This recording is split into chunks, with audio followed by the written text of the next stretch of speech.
Amici telespettatori, buonasera, bentrovati al nostro programma sportivo per sport. Ci ritroviamo dopo qualche settimana e ci ritroviamo per parlare di calcio, ma non calcio maschile, bensì calcio femminile, uno sport che per noi telespettatori della Tenda TV è uno sport conosciuto perché è sempre seguito dalla nostra emittente. Per farlo questa sera abbiamo tre ospiti, uno qui con noi in studio, anzi una qui con noi in studio, Laura Tomasella. Buonasera Laura. E due che ci seguono invece da remoto, Paolo Pappagallo, ufficio stampa del calcio femminile, non vuole che dica che è la voce del calcio femminile, quindi dico la voce del calcio femminile. Ciao Paolo.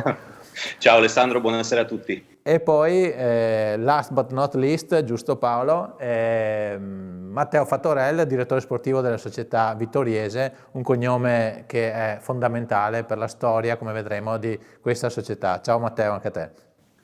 Buonasera Alessandro, buonasera a tutti. Eccoci, allora, parliamo di calcio femminile, una società storica per Vittorio Veneto, molto conosciuta, sono quasi 40 anni, ormai viaggiamo verso i 40 anni di età per questa società che è nata nell'82, all'inizio per la verità mi pare che si chiamasse Aiutami Paolo, ma anzi dico subito ai nostri telespettatori che Paolo mi aiuterà con la sua conoscenza infinita di calcio femminile, mi aiuterà in tutta la serata, è libero di correggermi in qualsiasi momento. Beh, anche gli altri ovviamente sono liberi di correggermi, ma insomma in particolare Paolo per la sua competenza. Allora mi pare che all'inizio la società si chiamasse Salsa, poi è diventata ben presto Calcio Femminile Vittorio Veneto Barazzuoli, e qui è cominciata la lunga storia. Ma prima di addentrarci nella storia vorrei partire da un momento brutto, e cioè nei mesi scorsi l'abbiamo già detto nei nostri programmi, l'abbiamo anche fatto uno speciale, la società ha perso tre pezzi molto importanti sotto tutti i punti di vista. Durante il periodo del Covid sono mancate tre persone appunto della grande famiglia del calcio femminile Permac Vittorio Veneto. Le ricordo e poi vorrei sentire anche da Paolo una parola di ricordo in ordine in cui sono scomparse. Quindi per primo è mancato Giuseppe Casagrande, lo sponsor titolare della Permac, a Vittorio tanti lo conoscevano come Bepi Permac proprio. Direi che più che uno sponsor era un grande amico della società vittoriese, no Paolo? Assolutamente, è stata una presenza costante, in questo caso Matteo può testimoniare ancora meglio di me, visto che ovviamente è un amico di famiglia, era un amico di famiglia prima di tutto, è stata una persona che non ha mai fatto mancare il suo appoggio in tutte le forme alla squadra, alla società, e quindi insomma è stata una persona che era Bepi Permac, e per quanto il Permac appunto sia indissolubilmente legato al calcio femminile Permac Vittorio Veneto, appunto dimostra quale fosse il legame ambivalente. Quindi possiamo dire che Bepi Permac era il Permac e il Permac è tuttora il calcio femminile Vittorio Veneto. Esatto, poi chiederò anche un commento ovviamente anche a Matteo. A seguire, qualche settimana dopo, è mancato Dino Marcuzzo, che era arrivato, se non ricordo male, come genitore di una ragazza che giocava, poi anche quando lei ha smesso è rimasto nella grande famiglia, una presenza direi silenziosa ma pesante. Dino era una persona multitasking, ecco, possiamo definirla così. Io personalmente lo ricordo come la prima persona che vedevo arrivando allo stadio la domenica, era proprio la persona che si occupava della biglietteria, ma era molto altro perché era anche l'autista dei pulmini, era una persona sempre presente, sempre disponibile a dare una mano, e anche lui incarnava e incarna quello che è lo spirito di questa società, una società dove ci sono tante persone che si mettono al servizio di una passione, di uno sport, di tante ragazze che vogliono coltivare il loro sogno sul campo. Insomma è una persona che c'è sempre stata e si sente moltissimo la sua mancanza anche ovviamente in questi mesi che sono stati surreali per tutti questi motivi che stavi ricordando giustamente. Immagino, e per non farsi mancare niente, qualche settimana dopo è mancato anche il Giovanni Bolzan, direttore generale, che è arrivato a Vittorio Veneto assieme al grande amico Sergio Fattorella, e poi appunto ha preso in mano le redini, diciamo, operative di questa società, sapendola gestire come gruppo, rispettando lo spogliatoio, ma essendo il primo promotore di tutto quello che poteva essere qualcosa che aiutava lo spogliatoio a stare unito, a crescere, insomma una presenza molto importante, viveva per il calcio femminile, e anche lui appunto ci ha lasciati, Paolo. Come hai detto tu, Giovanni Bolzan era il Joe. È difficile togliere questo nickname perché il Joe, era la persona che rappresentava un punto di riferimento. È stata la perdita più inaspettata per come è avvenuta, per tutto quello che ha significato proprio anche a corollario già del periodo difficile che si stava vivendo con i primi due lutti e con la situazione ovviamente globale pandemica. Quindi è stato un qualcosa che ha tolto il fiato a tutti, perché veramente ha rappresentato una figura che, diciamo, da un certo punto di vista sembrava essere proprio immortale, cioè era la persona a cui facevi riferimento per tante cose, per qualsiasi cosa, mi verrebbe quasi da dire, all'interno della prima squadra. Quindi davvero è stato un qualcosa che ci ha tagliato le gambe in modo definitivo e sembra ancora incredibile per certi versi che non ci sia più una persona che rappresentava un punto di riferimento indissolubile come lui. Assolutamente. Matteo, voi come famiglia Fattorella eravate molto legati a tutti e tre, senza nulla togliere agli altri. Penso che Beppi Casagrande fosse davvero un amico di famiglia, no, Matteo? Sì, Beppi era un amico di famiglia, c'era stato vicino comunque dopo la mancanza di papà, a me personalmente, perché comunque anche il giorno della mia cresima mi ha accompagnato e mi ha fatto da padrino, quindi c'era un legame molto forte. Certo. Con Dino comunque c'è sempre stato un legame molto forte anche con lui, perché anche durante l'estate, che col calcio purtroppo si doveva chiudere, e lui 1 o 2 volte a settimana veniva sempre a casa a trovarci per vedere come stavamo sia io sia la mamma e come si procedeva e quali erano le prospettive della nuova stagione. Con Joe sono stati anni intensi, lui sì, è entrato insieme a Sergio e ci ha fatto fare dei grossi passi in avanti, ci ha fatti andare in Serie A insieme ovviamente a tutto il contesto, a comunque un gruppo forte di ragazze, però tutto è servito a fare quella stagione strepitosa, andare in Serie A e comunque a fare delle grosse belle annate. Ascolta Matteo, abbiamo detto che la famiglia Fattorella, lo sanno tutti, è il calcio femminile, no? Ma volevo chiederti, dopo questi 3 lutti in rapida sequenza, in questo momento particolare che è stato il lockdown, la pandemia così,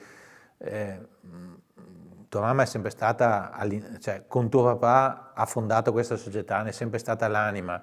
Avete avuto magari dopo questi 3 lutti la tentazione di mollare? Vi è mai passata per la testa questa cosa qua? Beh, diciamo che allora la tentazione di mollare all'inizio, i primi 20 giorni di calcio non volevamo saperne di sicuro nessuno. La tentazione di mollare no, non c'è mai stata, perché comunque credo che tutti e tre non avrebbero voluto che noi mollassimo, quindi c'è stata una grossa forza e abbiamo detto bisogna andare avanti anche per loro tre.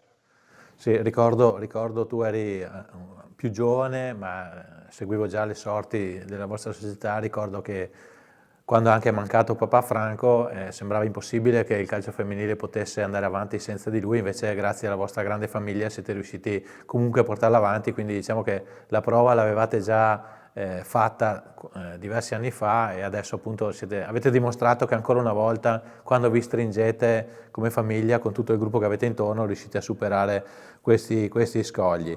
Laura, tu dopo ne parleremo, sei stata tanti anni nella grande famiglia vittoriese, hai conosciuto benissimo Franco Fattorell perché eri una sua giocatrice, e poi eri andata via, poi sei tornata, ma la domanda che volevo farti adesso è questa: come spogliatoio, diciamo, pur non essendo in campo in quelle settimane, perché appunto eravamo in lockdown, come avete vissuto voi giocatrici questa triplice disgrazia? Allora, naturalmente sono stati 3 duri colpi per tutti noi. Eravamo, diciamo, aggiornati quotidianamente sulle condizioni di salute, soprattutto del Joe. C'era Roberto Bolzan, che è il preparatore dei portieri, e suo fratello, che ci aggiornava costantemente nel gruppo della società sulle sue condizioni di salute, insomma. Comunque, fino alla fine, io e più o meno tutti speravamo che ci sarebbe stato un finale diverso. Invece poi negli ultimi giorni la situazione si è complicata notevolmente, per cui insomma Joe è venuto a mancare ed è stato un duro colpo perché veramente non ce lo saremmo mai aspettati. Quindi insomma ci siamo un po' strette tutte, però con le distanze che comunque si dovevano mantenere, certo, ci siamo sentiti solo telefonicamente fino a quando insomma non si è potuto rivedersi, e insomma quando siamo riusciti a celebrare anche in cimitero tutti insieme con la società, insomma tutti gli amici del Joe, l'abbiamo ricordato in un rito solenne, insomma. Certo. Ascolta Paolo, questa dura botta, come l'ha chiamata giustamente Laura, ha fatto sì che la società facesse un po' quadrato e facesse anche un passo indietro, no? Per ripartire, ringiovanendo un po' il settore, diciamo lo staff tecnico e societario. C'è stata anche qualche novità, ma ne parleremo dopo, a livello di squadra, ma c'è stato soprattutto un passo indietro dalla B, che era confermata sul campo, alla Serie C. Paolo.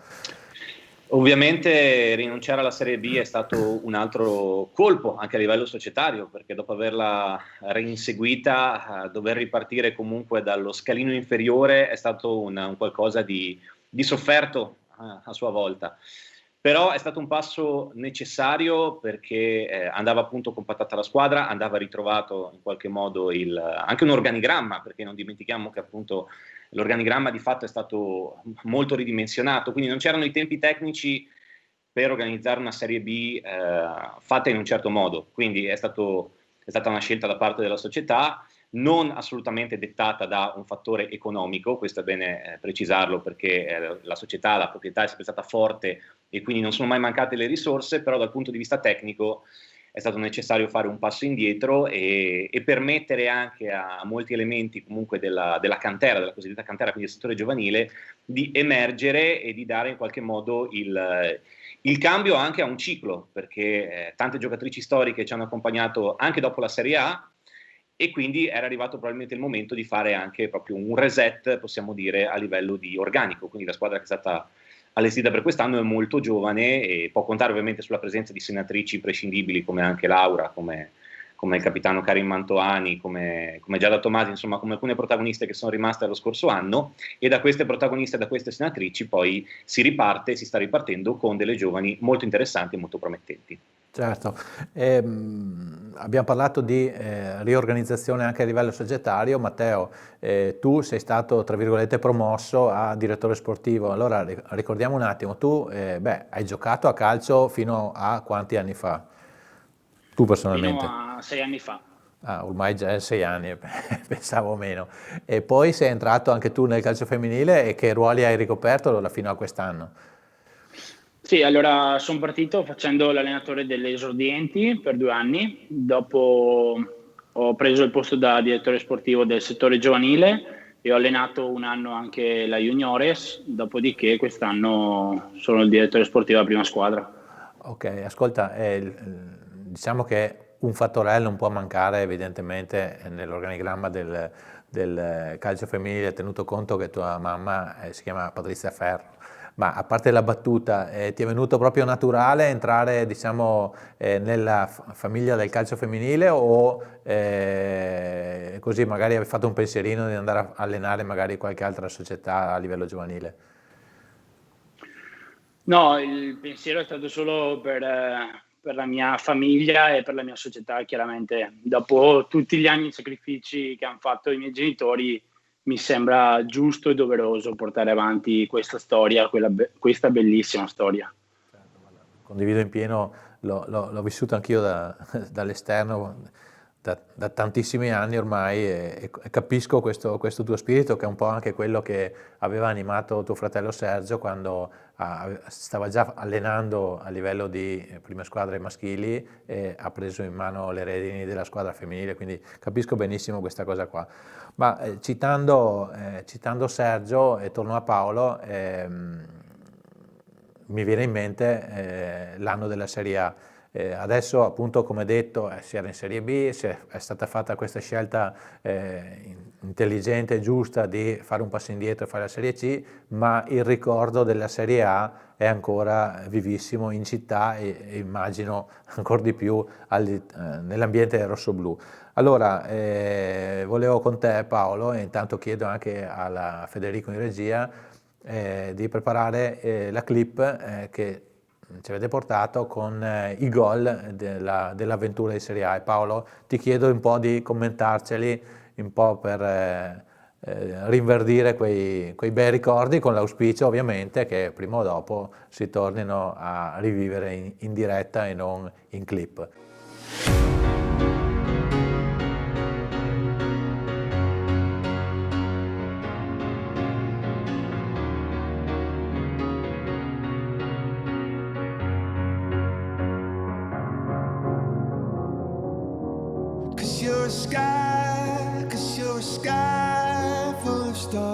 Giro di Cappelletti, sbaglia tutto, Cisotto, il primo gol in Serie A del Bermac Vittorio Veneto. Tomella, Saramella, che numero di Saramella, 1-1.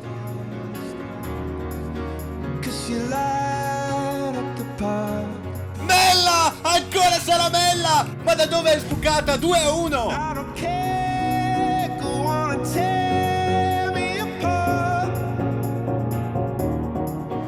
L'area Mella di destro, Saramella, ancora, incredibilmente, meravigliosamente, Saramella.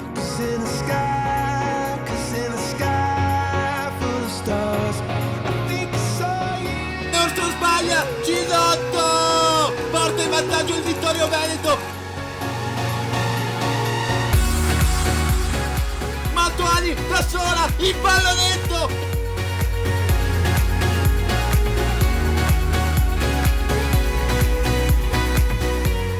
Solo posizione di Giorgio Cisotto, sempre Giorgio Cisotto.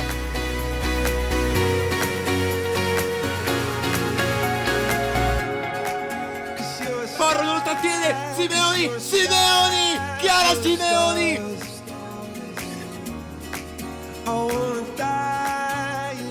La punizione di Mazzone, Dare, il capitano, Giulia Dare.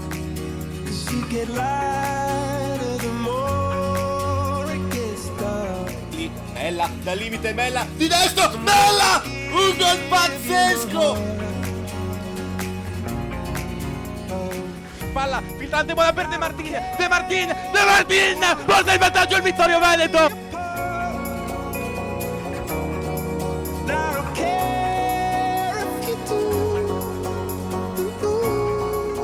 Il mezzo, da sola! Realizza il gol del 2-1 e torna subito in vantaggio il Vittorio Veneto!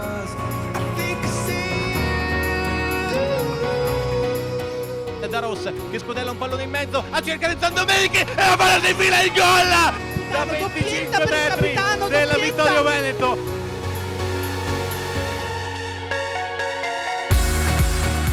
Paro, la palla rimane lì e Giulia Dare, il capitano, trova il secondo gol in campionato.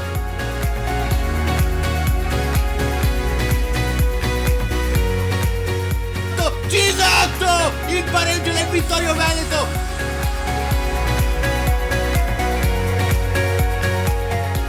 Dal dischetto parte Manzon, rete, il Vittorio Veneto va in vantaggio.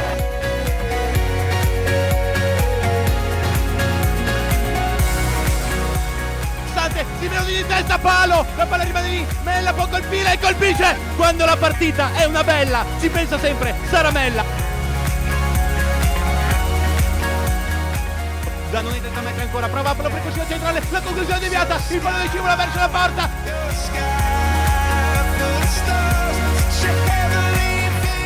Simeoni a cercare Virgili, il colpo di testa e la tiene da Virgili per il 3-0, la numero 3. Zanoni De Martini in mezzo, il pallone basso deviato, forse che arriva De Martini e arriva il poker di Adrián De Martín. Si sbaglia tutto Pignanoli, attenzione da Manzon, può provare a colpire, colpisce e trova un grandissimo gol! Attenzione lancio di Mantuani per Cisotto, scivola Pignanoli, attenzione un errore clamoroso, Cisotto, 6-2, game, set e match, direi per il Vittorio Veneto. Allora non abbiamo commentato, Paolo, in diretta la clip perché abbiamo preferito riascoltare la tua voce serena e tranquilla durante le tue radiocronache, telecronache. Allora, a commento generale è stata una gran bella avventura, purtroppo nel calcio ci sta, non si è riusciti a rimanere in Serie A, però è stata comunque una gran bella avventura, no Paolo?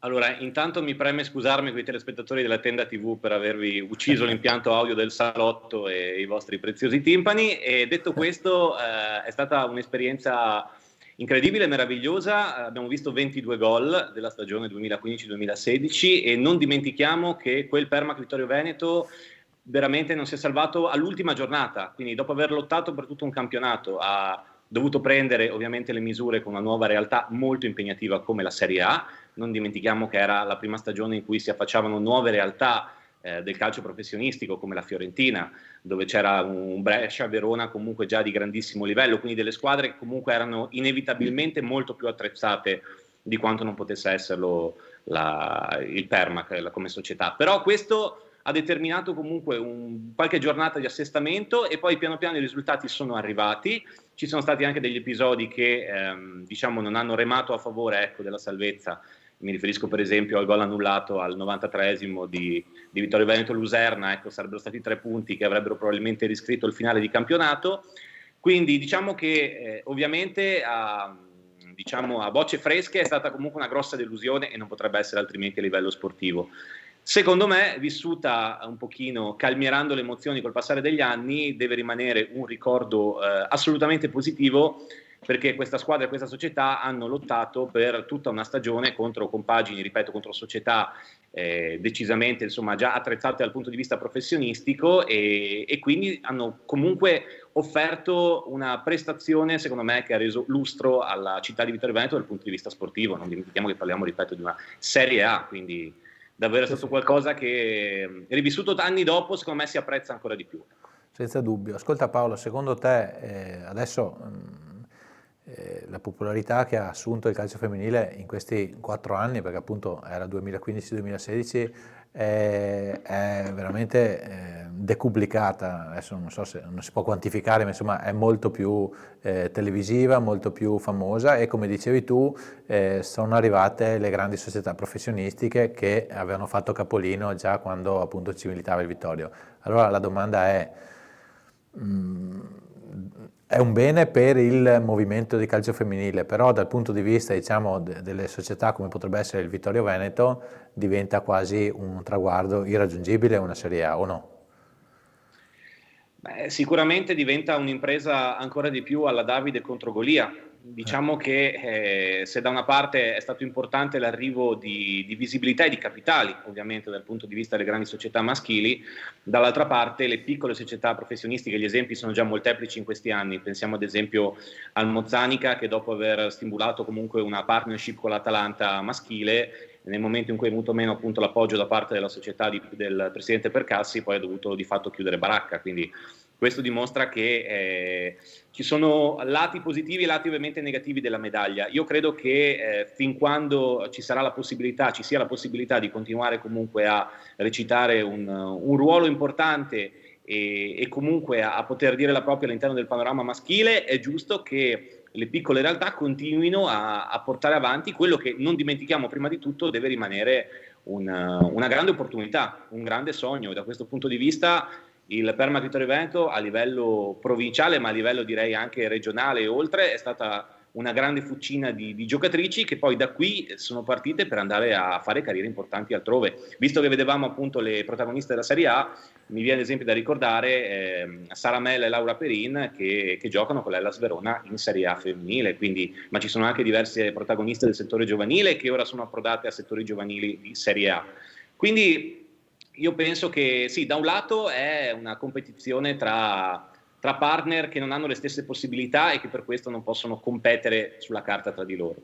Dall'altra parte io penso che sia giusto anche creare un sistema collaborativo che permetta al calcio femminile di non diventare semplice business, soprattutto ora ci sarà poi il professionismo, ma continua a rimanere quell'ambiente anche sano e una fabbrica di sogni che è stata fino adesso tutti questi anni. Certo, parlando di Serie A, di calcio femminile, mi corre l'obbligo di rivolgermi a Laura Tomasella che appunto in Serie A ci ha giocato per diversi anni, ma prima di parlare della Serie A vorrei tornare indietro alla sua storia sportiva. Allora Laura, io la barba bianca lo testimonia, ho una certa età e seguo il calcio femminile da tanti anni e ricordavo di averti vista arrivare al calcio femminile Vittorio Veneto tanti anni fa. Tu mi hai ricordato prima che era l'anno 95, quindi avevi la bellezza di 14 anni. Allora ricordiamo un po', tu sei di San Donà di Piave di origine, sì, e sei venuta su perché appunto avevi delle compagne di squadra di lì, no? Sì, esatto.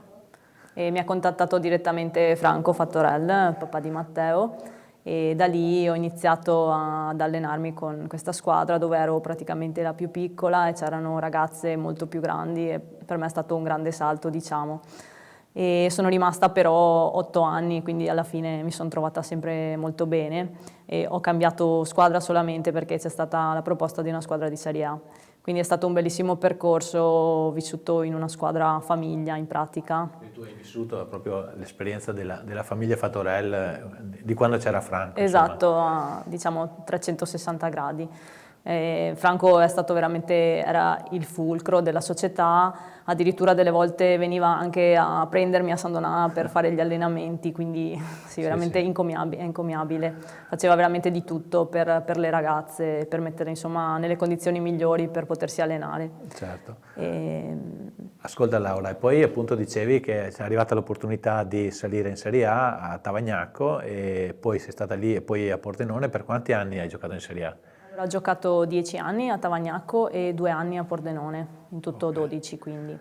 Quindi anche un bel po' di presenza. Allora, sì. e adesso che vedi anche tu, immagino in TV la Serie A di oggi, tu che l'hai calcata per 12 anni, quanta differenza vedi anche a livello diciamo tecnico tra la tua Serie A e l'attuale Serie A? Allora, è cambiato tantissimo, sia a livello di visibilità per quanto riguarda TV, social, radio, eccetera, e anche a livello di professionalità, perché ora le squadre di Serie A, bene o male tutte sicuramente, e ormai anche le squadre di Serie B si allenano solamente, le giocatrici non lavorano. Ai miei tempi, diciamo, soprattutto nei primi anni, c'erano i canonici allenamenti serali post lavoro dove insomma si lavorava, però non con la professionalità che diciamo si vede adesso.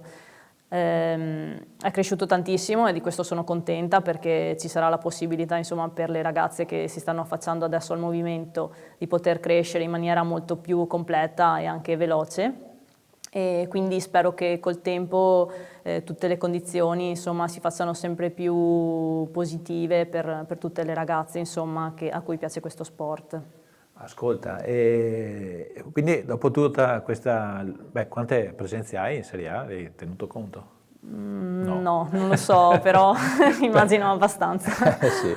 Ascolta, dopo questi 12 anni il ritorno a Vittorio Veneto, qualcuno dice che se tu fossi tornata magari un anno prima, perché tu sei rientrata l'anno dopo la Serie A, esatto. Cioè dopo la retrocessione esatto. in Serie B. Eravamo in Serie B con Dario De Biasi. Appunto, quindi qualcuno dice che se tu fossi riuscita a rientrare l'anno prima magari l'esito del campionato poteva essere diverso, ma voglio dire, coi se e coi ma esatto. Non si va molto distante. E quando sei tornata a Vittorio, che impressioni hai avuto? Tu che l'avevi vissuta per tanti anni, cioè a livello di ambiente, di società, cosa hai ritrovato? Analogie, molto diverso, più o meno? Ho trovato molte analogie, soprattutto nella familiarità dei rapporti e sì, insomma, nella completezza degli impianti, di tutte le cose, insomma, che si possono desiderare quando si decide di praticare questo sport. In più l'ambiente è un ambiente molto sano, tranquillo e dove si può lavorare bene, non c'erano insomma grandissime pressioni e quindi il lavoro viene svolto in maniera tranquilla, sì, e con la passione insomma che contraddistingue soprattutto le giocatrici che fanno parte insomma di questa società. Poi la presidente era sempre quella, quindi... Sì, Patrizia, sì, praticamente la conosco da praticamente 25 anni, sì. Ascolta, e ora questa nuova, tu hai giocato in Serie A tanti anni, abbiamo detto, ora questa nuova esperienza in Serie C, come, beh anzi, parliamone dopo, volevo rivolgermi allora a Matteo. Allora, abbiamo detto prima che c'è stato questo ragionamento e questo passo indietro e si è ripartiti a vele spiegate dalla Serie C. Allora, ricordaci in breve quante squadre ha il calcio femminile adesso, oltre alla prima squadra. Abbiamo la Juniores regionale, allenata da mister Laura Tomasella, e le giovanissime che fanno un campionato provinciale maschile. Ok. Ascolta, e quante giocatrici sono tesserate, comprese la prima squadra, più o meno? Sono 70. Ah, però 70, un bel colpo. Ascolta, e le due squadre, beh, allora, per quanto riguarda le giovanili, le giovanissime giocano un campionato misto, giusto? A 11 provinciale, giusto? Sì, esatto. Ok, invece le ragazze della primavera, allenate dalla La primavera fa il campionato interregionale, quindi giochiamo contro squadre anche dal Friuli e squadre trentine. Ok, solo donne, comunque primavera femminile questa? Sì, solo donne, solo donne. Ascolta, allora chiedo a Laura, questa esperienza da allenatrice, come va? Diciamo che è la seconda, dopo che 2 anni fa avevo già allenato la Juniores. Poi giusto, quindi è la stessa categoria? Sì, esatto, avevamo vinto anche il campionato. È vero. Esatto, quest'anno, dopo aver fatto anche il patentino, mi accingo alla nuova stagione, insomma, col doppio impegno sia da giocatrice che allenatrice. È un po' impegnativo sotto l'aspetto tempo e impegno, però per il momento mi sta dando soddisfazioni e spero insomma che col tempo cresca durante tutto il campionato. Ascolta, le ragazze che fanno parte della tua rosa sono del circondario vittoriese oppure vengono anche da fuori? Ce ne sono anche dalla zona di Montebelluna e dalla zona di Oderzo, diciamo, quindi insomma, esatto, c'è abbastanza un bacino di utenza. E per quello che tu vedi, adesso non so se avete già giocato delle partite o non so, amichevoli così, ma il livello, diciamo, di questa primavera di quest'anno, com'è? Secondo te il movimento sta venendo avanti? Allora, ci sono tante ragazze, soprattutto a livello di giovanissime, quindi magari dell'età più piccola, dove la squadra è allenata da Natasha Piai, che è un'altra giocatrice che giocava con me anche l'anno scorso qui a Vittorio, e ha tantissime giocatrici, soprattutto magari degli anni più piccoli, insomma. Nella mia non siamo tantissime, però diciamo che per il momento c'è una buona qualità e quindi delle volte attingo sia da lei che delle volte delle ragazze dalla prima squadra che magari mi scendono per dare una mano. Ok. Ascolta Matteo, e per quanto riguarda l'impianto avete sempre il campo a costa, domando? Sì, abbiamo sempre l'impianto a costa. Ok, e lì si allenano, cioè fammi capire, le giovanili, la prima squadra, tutti, chi? Lì ci alleniamo tutto il nostro bacino, giovanissime, juniores e prima squadra, e in più si allena la squadra del maschile dei giovani Vittorio Veneto. Ok, e invece le partite, le giovanissime so che giocano lì, no? Le partite in casa. Le giovanissime giocano lì e ogni tanto, quando è possibile, andiamo anche a Revine Lago. Okay. Con la Juniores giochiamo a Revine Lago e con la prima squadra giochiamo al Barison. Ok. Ascolta, non lo chiedo al mister, chiedo a te Matteo, l'obiettivo diciamo per la stagione della primavera delle juniores qual è? Dopo chiedo al mister se è d'accordo.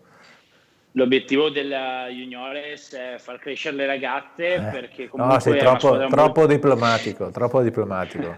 Voglio una posizione di classifica. L'obiettivo non è come quello di 2 anni fa sicuramente di vincere il campionato, perché abbiamo una rosa molto giovane e comunque inesperta, perché comunque ci sono anche ragazzi che hanno iniziato quest'anno, quindi la rosa è giovane. Abbiamo visto che comunque la rosa ha buone qualità, quindi insomma arrivare più in alto possibile, ma insomma il vincere il campionato sarebbe un sogno quest'anno. Okay. Mai dire mai, insomma, però. Ok, bravo. Meno male, perché questa chiusura ci voleva. E Laura, confermi questo pronostico? D'accordo, sì. Volate basso, ma gatta ci cova. Ascolta, invece le giovanissime come stanno andando? Anche se per loro è chiaramente essendo con squadre maschili, però ho visto che avete fatto anche dei punti ormai, no? Sì, con le giovanissime abbiamo fatto un punto nel derby di Costa, tra l'altro, se non ho visto male. Esatto, e poi comunque abbiamo fatto 2 ottime partite. Il gruppo c'è, è un'ottima squadra, giovane, chiaramente pagano un po' il contatto fisico contro i maschi, però un ottimo gruppo, un'ottima squadra, poi anche lì abbiamo un'ottima allenatrice che è Natascia. Ecco, volevo chiederti anche di lei, perché per lei, se non sbaglio, è una novità l'allenare, o no? Sì. No, Natascia ha allenato lì a Piave gli anni scorsi e lo scorso anno sono riuscito a portarla a Vittorio e quest'anno a tenerla. Ecco, e lei come si sta trovando adesso che ha smesso di giocare? Lei si sta trovando bene. Lei è molto contenta del gruppo, è molto contenta perché comunque insomma cerchiamo sempre di dare tutte le cose necessarie per allenarsi bene in tutte le categorie, a distinzione settore giovanile o prima squadra chiaramente, perché è giusto migliorare tutti quanti e avere tutti il necessario per far bene. Lei si trova bene, il suo obiettivo era comunque venire a Vittorio ad allenare dopo esserci stata una vita a giocare, quindi obiettivo raggiunto, ecco. Ascolta, allora saliamo di un gradino, anzi di 2, cioè dalle giovanissime alla primavera, e parliamo della prima squadra. Allora, intanto che vediamo qualche immagine delle prime giornate, allora raccontaci un po' di com'è questa squadra di quest'anno, Matteo, e che obiettivi si può porre. Dopo lo chiederemo anche a una delle giocatrici. Certo, sì, allora quest'anno ho voluto confermare e far salire dalla primavera Massimo Zoni in panchina, perché secondo me era la persona giusta per ripartire, la persona giusta perché il gruppo è molto giovane. Lo scorso anno ho visto che ha fatto molto bene, la Juniores ha fatto un gran campionato che si chiama Primavera Nazionale. Allora abbiamo fatto questo passo di scendere di categoria e ripartire dalla C. Il gruppo secondo me era un gran gruppo, giovane, comunque con qualità. Il mister le conosceva bene, allora si è ripartiti con il mister, con per fortuna anche qualche ragazza dalla prima squadra che ha deciso di continuare e sposare il nuovo progetto, ripartendo appunto delle giovani. Per fortuna è rimasta anche Laura, che le sono stato sotto tanto per farla restare, perché la sua idea inizialmente era quella di smettere, però la passione per fortuna l'ha fatta continuare, anche perché insomma sta dando tanto a livello umano in primis, perché quello che a noi conta è il livello umano chiaramente, è rimanere una gran famiglia in primis. Poi però anche in campo si vede che è una ragazza che dà sempre il massimo e fa ancora la differenza. Beh, insomma, Laura, a parte che quando la chiami Laura fa fatica a girarsi, se la chiami Tom è più facile che ti ascolti. Comunque dei bei complimenti, allora confermiamo l'obiettivo di questa squadra. Adesso tu che hai l'esperienza anche per valutarla un po' più in modo distaccato, è una squadra che è giovane ma sì, può è una squadra molto togliersi giovane, però ci sono delle ragazze di molto valore secondo me, che hanno solo bisogno di giocare, perché magari gli anni scorsi erano in rosa ma non hanno avuto a disposizione tanti minuti per poter mettersi in mostra. Quest'anno hanno la possibilità di far vedere realmente quello che valgono e si inizia già a intravedere insomma qualche bella giocata. Quindi secondo me è necessario insomma di andare avanti con il campionato e vedere man mano come si comporteranno. I presupposti sono buoni, quindi spero che tutto andrà per il meglio insomma. Bene, allora a questo proposito della stagione e degli obiettivi di appunto di questo campionato abbiamo fatto, a proposito di questo, abbiamo fatto fare alcune domande a Stefano Modolo, che è l'uomo dei media che segue da anni il calcio femminile vittoriese, e appunto domenica dopo la partita ha fatto questa breve intervista per noi sia al mister Massimo Zoni che alla capitana Karin Mantovani. Sentiamo. Allora Karin, la tua prima esperienza da capitano con il Vittorio Veneto e in generale, se non sbaglio, come stai vivendo questa situazione anche se sei infortunata, e com'è questo nuovo progetto del Vittorio Veneto ringiovanito? Allora, appunto, partendo dal presupposto che è la mia prima esperienza da capitano e partendo dal fatto che comunque avendo avuto un infortunio non posso, diciamo, vivere la squadra pienamente magari come può farlo un capitano quando sta bene. Posso dire che la squadra, pur essendo giovane quest'anno, sta dimostrando di avere una certa esperienza in campo e di, come oggi, avere dato un certo risultato. E parlando appunto del progetto giovani, quest'anno siamo una squadra abbastanza giovane, a parte qualche innesto di esperienza. E posso solo dire alle giovani di imparare magari dalle più vecchie che hanno avuto esperienza e che sia di frutto nelle prospettive future. Con Massimo Zoni, mister, per la Tenda TV, come stai vivendo questa nuova esperienza al Vittorio Veneto? Allora, è un'esperienza piacevole e positiva. Io arrivo dal calcio maschile, mi sono approcciato al femminile l'anno scorso per la prima volta, è un mondo per me completamente nuovo. Ci sono molte differenze rispetto al maschile. Innanzitutto la disponibilità da parte delle ragazze, l'attenzione al fare la cosa giusta rispetto molte volte ai maschietti, e questo è molto piacevole per chi fa il mio lavoro, per chi fa l'allenatore. E ci sono altre difficoltà oggettivamente, però riusciamo a sopperire a queste problematiche abbastanza facilmente. Squadra giovane sì, però come la vedi e com'è questa potenzialità per questo nuovo corso, insomma? Allora, la squadra è una squadra molto giovane, ci sono 2 o 3 ragazze di esperienza e poi ci sono molti innesti, e io la vedo con ottime potenzialità. Una squadra che ha capacità, e adesso in questo momento pecchiamo molto di inesperienza, come è normale che sia, però stiamo lavorando per crescere e la nostra crescita deve passare attraverso atteggiamenti positivi, atteggiamenti costruttivi e il lavoro. Io sono dell'idea che il lavoro paga sempre, quindi si tratta solo di lavorare nel modo giusto, tanto.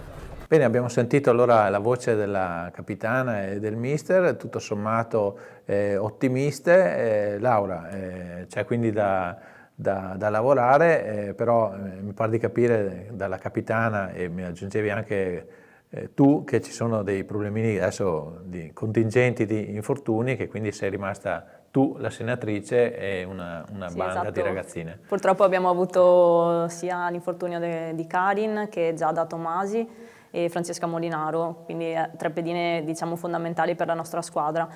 Quindi diciamo che stiamo viaggiando un po' a ranghi ridotti in questo periodo. Comunque, insomma, il mister ha attinto anche a delle ragazze che negli anni scorsi avevano giocato poco, che però comunque hanno dato il loro contributo e quindi, insomma, hanno fatto pesare meno queste assenze.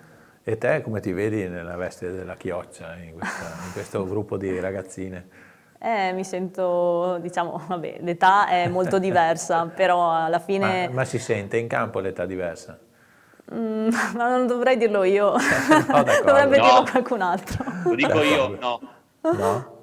Ma tu hai già sviolinato prima, quindi ormai ti sei smascherato. Matteo, giudica tu che sei direttore sportivo. No, Si assolutamente. Sembra una giovincella ancora in campo. Ecco.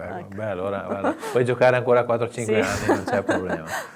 Infatti Bene, è quel che bene. ho detto l'altro giorno. Ecco, ascolta Paolo, volevo chiederti, tu che segui questo campionato, hai seguito gli altri, eccetera, come vedi il livello di questo campionato di Serie C quest'anno, per quel poco che, insomma, che hai già visto in queste prime partite?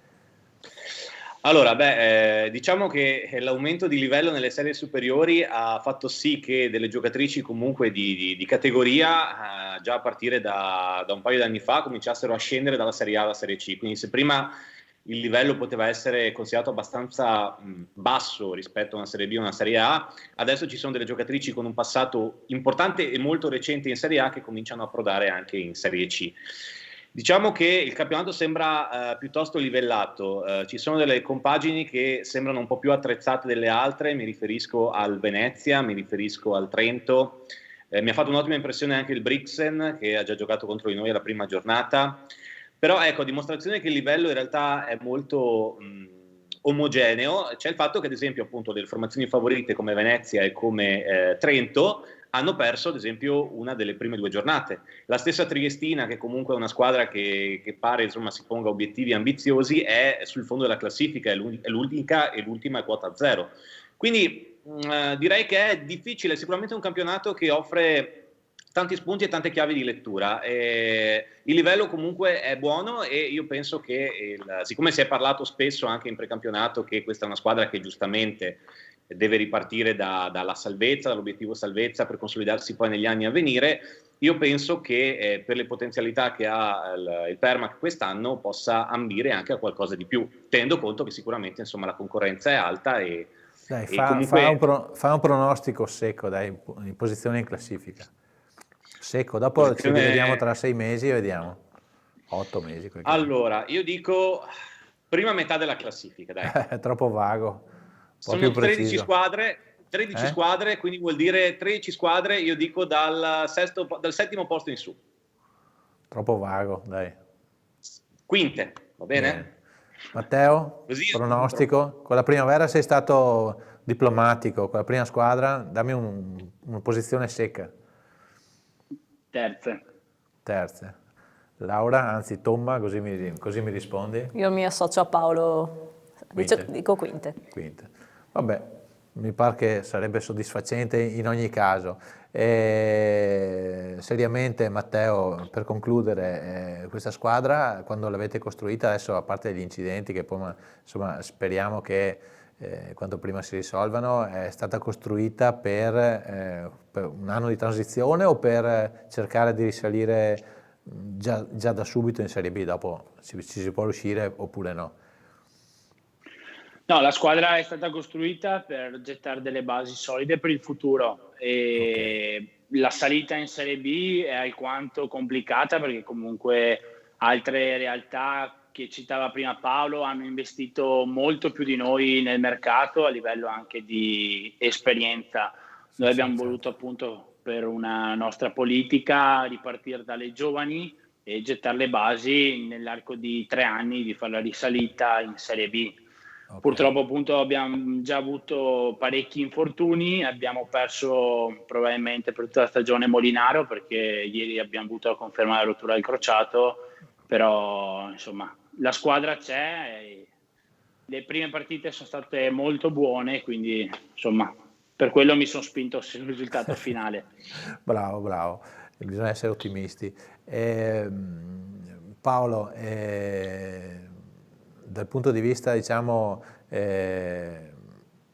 della rosa, secondo te adesso, a parte la tua scommessa sul 5° posto, cosa mi dici? A livello di reparto difensivo è rimasta un'altra senatrice del secondo anno a Vittorio Veneto, ma garantisce una grande qualità tra i pali e lo ha dimostrato domenica scorsa contro l'Isera, Alice Bonassi, che non dimentichiamo ha un passato molto importante in Serie A da titolare con la maglia del Tavagnacco, quindi è stata assolutamente possiamo chiamarlo innesto, perché poi quest'anno sono tutti innesti, ricordando appunto i mesi difficili trascorsi. La difesa anche può contare su un ottimo mix di giocatrici più o meno esperte, mi viene da citare per esempio anche Carlotta Martinis che ha fatto molto bene in queste prime partite. Centrocampo, insomma, illuminati da dalla tedofora Tomma, mi verrebbe da chiamarla, nel senso che illumina la via alle più giovani e sta facendo, diciamo, un tirocinio bello, bello intenso, sia ad esempio a Gaia Sovilla, a Carlotta Modulo in queste prime partite.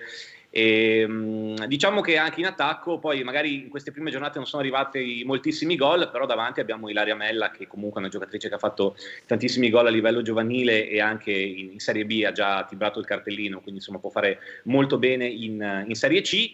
È arrivata Elena Govetto, che ha uno score importante tra le giovanili del Tavagnacco, e quindi la sua prima esperienza in prima squadra è chiamata insomma a dimostrare di essere un ottimo prospetto. Quindi sicuramente gli ingredienti per far bene ci sono.